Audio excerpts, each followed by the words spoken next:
Hello everyone, welcome to Study for Change চেনেলটো স্বাগতম জনাইছো। আজিৰ এই ভিডিঅ'টোত এই আসামীৰ বুকখনৰ পৰা কেইটামান গুৰুত্বপূৰ্ণ কোৱেশ্যন আলোচনা কৰিম। এই কোৱেশ্যনবোৰ আহি থকা গ্ৰেড 3 আৰু গ্ৰেড 4 এক্সামৰ কাৰণে অতিকৈ গুৰুত্বপূৰ্ণ হ'ব আৰু এইখন পাৰ্ট নম্বৰ 51। আপোনালোকে যদি আগৰ পাৰ্টসমূহ চাব বিচাৰে লিংক ডেছক্ৰিপশ্যনত দি আছে, তাৰ পৰা চাই ল'ব পাৰিব। আজিৰ প্ৰথমটো কোৱেশ্যন হৈছে who was the first recipient of Assam valley award literary? Assam valley সাহিত্যিক বঁটা প্ৰাপ্ত প্ৰথমগৰাকী ব্যক্তি কোন আছিল? ইয়াৰ শুদ্ধ আনচাৰটো হৈছে option number C, Bhabendranath Saikia. Bhabendranath Saikia হৈছে অসম ভেলী সাহিত্যিক বঁটা লাভ কৰা প্ৰথমগৰাকী ব্যক্তি। 1990 চনত তেখেতে সাহিত্যিক বঁটাটো লাভ কৰিছিলে। লগতে মনত ৰাখিব আছাম ভেলী এৱাৰ্ডটো উইলিয়াম মেগৰ এডুকেশ্যন ট্ৰাষ্ট এইটোৱে প্ৰদান কৰে। এই কুৱেশ্যনটো বহুতবাৰ পৰীক্ষাত আহিছে যে আছাম ভেলী এৱাৰ্ডটো কোনে প্ৰদান কৰে। মনত ৰাখিব উইলিয়াম মেগৰ এডুকেশ্যন ট্ৰাষ্টে প্ৰদান কৰে। Question number 2, who was the founder editor of দৈনিক অসম? দৈনিক অসম বাতৰি কাকতখনৰ স্থাপক সম্পাদক কোন আছিল? ইয়াৰ শুদ্ধ আনচাৰটো হৈছে অপশ্যন নম্বৰ এ, কীৰ্তিনাথ হাজৰিকা। তেখেতে দৈনিক অসম বাতৰি কাকতখনৰ স্থাপক সম্পাদক আছিল। দৈনিক অসম বাতৰি কাকতখন 1965 চনৰ পৰা আৰম্ভ হৈছিল। Question number 3, who is popularly known as ভাঙনি কোঁৱৰ? কাক ভাঙনি কোঁৱৰ নামেৰেও জনা যায়? ইয়াৰ শুদ্ধ আনচাৰটো হৈছে অপশ্যন নম্বৰ বি, আনন্দ চন্দ্ৰ আগৰৱালাক তেখেতক ভাঙনি কোঁৱৰ বুলি জনা গৈছিল। লগতে আৰু এটা ইম্পৰ্টেণ্ট পইণ্ট মনত থাকিব মফিজুদ্দিন আহমেদ হাজৰিকাক জ্ঞান মালিনী কবি হিচাপে জনা গৈছিল। ইম্পৰ্টেণ্ট পইণ্ট মনত ৰাখিব ভাঙনি কোঁৱৰ হিচাপে আনন্দ চন্দ্ৰ আগৰৱালাক আৰু মফিজুদ্দিন আহমেদ হাজৰিকাক জ্ঞান মালিনী কবি হিচাপে জনা গৈছিল। Next question number 4, who is popularly known as novel king? কাক উপন্যাস সম্ৰাট নামেৰেও জনা গৈছিল? ইয়াৰ অপশ্যনকেইটাৰ শুদ্ধ আনচাৰটো হৈছে অপশ্যন নম্বৰ চি, ৰজনীকান্ত বৰদলৈদেৱক উপন্যাস সম্ৰাট বুলি জনা গৈছিল। Rajanikanta Bordoloi is popularly known as novel king. ইয়াৰ লগতে আৰু এটা পইণ্ট মনত ৰাখি দিব পাৰ্বতী প্ৰসাদ বৰুৱাক গীতিকবি বুলিও জনা গৈছিল। এনেধৰণৰ কুৱেশ্যন কোনজন মহান ব্যক্তিক কি নামেৰে জনা গৈছিল, এনেধৰণৰ কুৱেশ্যন এটা পাবই পৰীক্ষাত।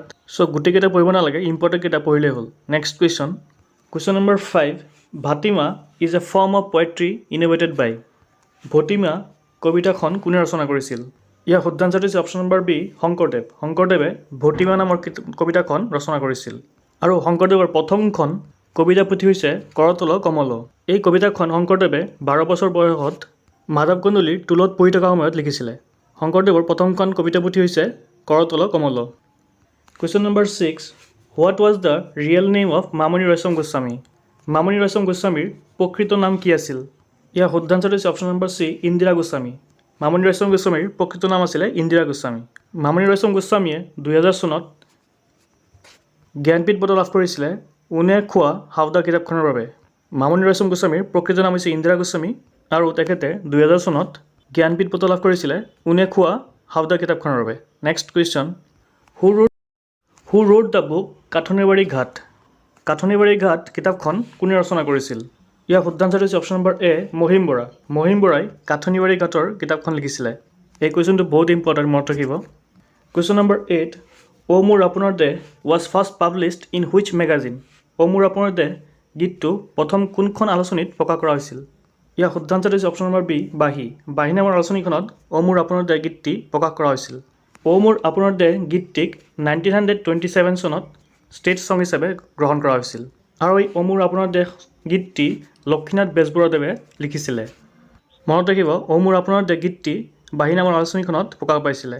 Next question, which one is the first news paper published in from Guwahati? গুৱাহাটীৰ পৰা প্ৰকাশিত প্ৰথমখন বাতৰি কাকতৰ নাম কি আছিল? অপশ্যনকেইটাৰ শুদ্ধ আনচাৰটো হৈছে option number A, Assam Mihir. Assam Mihir হৈছে গুৱাহাটীৰ পৰা প্ৰকাশিত প্ৰথমখন বাতৰি কাকত। কুৱেশ্যন নম্বৰ 10, মাধৱ কন্দলীৰ Saptakanda Ramayana is considered to be the second translation from Sanskrit into a modern regional language. Which one is the first language?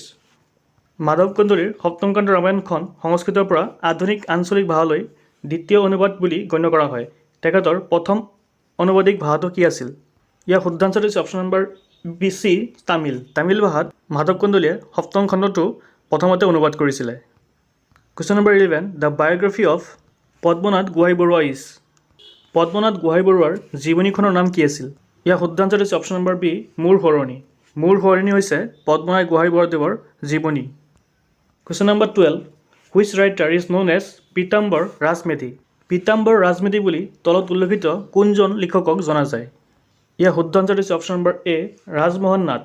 Rajmohan নাথক পীতাম্বৰ ৰাজনীতি বুলি জনা যায় আৰু আপোনালোকে ভিডিঅ'টো চাই যদি ভাল লাগিছে প্লিজ লাইক শ্বেয়াৰ ছাবস্ক্ৰাইব কৰিব next question who is known as সুগন্ধি পখিলাৰ কবি সুগন্ধি পখিলাৰ কবি বুলি কাক জনা যায় ইয়াৰ শুদ্ধাঞ্চল হৈছে option number D Hiren Bhattacharya Hiren ভট্টাচাৰ্যক সুগন্ধি পখিলাৰ কবি বুলি জনা যায় question number 14 who is popular known as Singha Purush তলত উল্লেখ কৰা কোনজন ব্যক্তিক জনপ্ৰিয়ভাৱে সিংহ পুৰুষ বুলি জনা যায় ইয়াৰ শুদ্ধাঞ্চল হৈছে option number D Radha Gobinda Barua তেখেতক সিংহ পুৰুষ হিচাপে জনা যায় next question number 15 popular book অসীমত যাৰ হেৰাল সীমা ৱাজ ৰিটেন বাই জনপ্ৰিয় কিতাপ অসীমত যাৰ হেৰাল সীমা কোনে ৰচনা কৰিছিল এই কুৱেশ্যনটো অসম চৰকাৰৰ বিভিন্ন পৰীক্ষাত বহুতবাৰ আহিছে ভেৰি ভেৰি ইম্পৰ্টেণ্ট কুৱেশ্যন ইয়াৰ শুদ্ধাঞ্চল হৈছে অপশ্যন নম্বৰ এ কাঞ্চন বৰুৱাৰ কিতাপ হৈছে অসীমত যাৰ হেৰাল সীমা মনত ৰাখিব কাঞ্চন বৰুৱা লিখা কিতাপখন হৈছে অসীমত যাৰ হেৰাল সীমা next question number 16 what was the name of the first documentary made by Asam Sahitya Sabha on Lakshminath Bezbaroa which was produced by Kamal Narayan Choudhury Lakshminath বেজবৰুৱাৰ ওপৰত কমল নাৰায়ণ চৌধুৰীৰ দ্বাৰা প্ৰযোজিত অসম সাহিত্য সভাৰ প্ৰথমখন তথ্যচিত্ৰৰ নাম কি আছিল ইয়াৰ শুদ্ধাঞ্চল হৈছে অপশ্যন নম্বৰ এ অমৰ লক্ষ্মীনাথ অসম সাহিত্য সভাৰ দ্বাৰা প্ৰথমখন তথ্যচিত্ৰ হৈছে অমৰ লক্ষ্মীনাথ আৰু এইখন কমল নাৰায়ণ চৌধুৰীয়ে প্ৰডিউচ কৰিছিলে next question number 17 In addition to Assamese, which other language from the state is included in the 8th schedule of the Indian Constitution? অসমীয়া ভাষাৰ উপৰিও অসমৰ পৰা আৰু কি ভাষাক ভাৰতীয় সংবিধানত অষ্টম অনুসূচীত অন্তৰ্ভুক্ত কৰা হৈছে মনত ৰাখিব ইণ্ডিয়ান কনষ্টিটিউশ্যনত 12টা শিডিউল আছে তাৰে 8 নম্বৰ শিডিউলত অসমীয়া ভাষাৰ উপৰিও অসমৰ পৰা আৰু কি ভাষা এড কৰা হৈছে ইয়াৰ শুদ্ধাঞ্চল হৈছে অপশ্যন নম্বৰ ডি বড়ো ভাষা ভাৰতৰ সংবিধানত 8th শিডিউলত ইনক্লুড কৰা হৈছে Question number 18 Prabina Saikia literary award was instituted by কোন সংস্থাই প্ৰবীণা শইকীয়া সাহিত্য বঁটা প্ৰদান কৰে ইয়াৰ শুদ্ধাঞ্চল হৈছে অপশ্যন নম্বৰ এ আসাম লেখিকা সংস্থাই প্ৰবীণা শইকীয়া সাহিত্যিক বঁটাটো প্ৰদান কৰে Question number 19 which language was used by Sankardev to write বৰগীত শংকৰদেৱে বৰগীতসমূহ ৰচনা কৰোঁতে কি ভাষা ব্যৱহাৰ কৰিছিল আছামিজ ব্ৰজবালী সংস্কৃত নে বেংগলী ইয়াৰ শুদ্ধাঞ্চল হৈছে অপশ্যন নম্বৰ বি ব্ৰজাৱলী শংকৰদেৱে বৰগীতসমূহ ৰচনা কৰোঁতে ব্ৰজাৱলী ভাষাৰ ব্যৱহাৰ কৰিছিলে question number 20 for which of the following novel Homen Borgohain